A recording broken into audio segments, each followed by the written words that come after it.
La pertinence de la journée d'aujourd'hui s'inscrit dans cette initiative, devenue maintenant une tradition que son Excellence le Président de la République a eu à instaurer, qui est d'organiser chaque journée durant chaque mois une activité qui va dans le cadre d'impacter positivement autour de notre cadre de vie.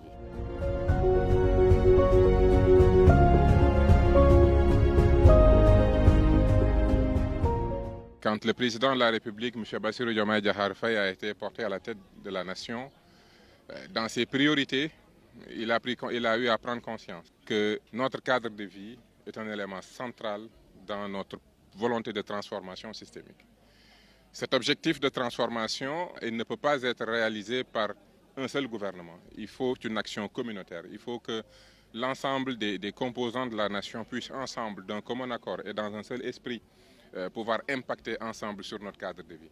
Voilà la pertinence de cette journée. Et aujourd'hui, nous rendons grâce à Dieu parce que maintenant 5-6 mois que nous sommes à la tête de ce pays, à chaque fois que nous avons organisé cette journée, nous avons pu constater des acteurs de la société civile qui ne sont pas forcément membres des structures décentralisées ou du gouvernement. Nous voyons aujourd'hui des directeurs d'école, on a vu des enseignants, des jeunes, les préfets, les sapeurs-pompiers. On a pu voir toutes ces structures s'organiser autour de la propreté des écoles. Même les mouvements politiques aujourd'hui arborer leur manteau de citoyens et de commun accord.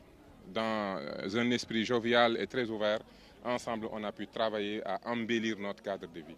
Et c'est toute la pertinence et le plaisir que nous avons de pouvoir venir accompagner les populations dans cet élan communautaire d'impacter notre cadre de vie.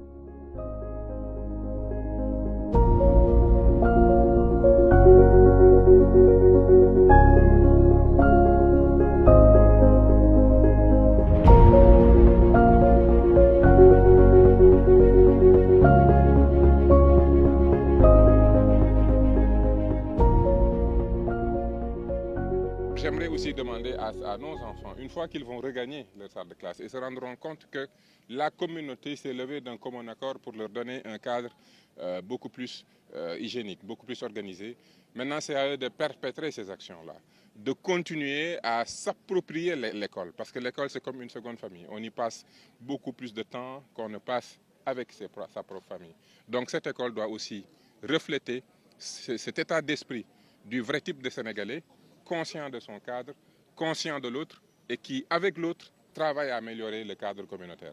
Voilà ce que je retiens et l'appel que j'aimerais aussi lancer à la jeunesse, une fois qu'ils vont regagner les salles de classe, de continuer à perpétuer cette initiative.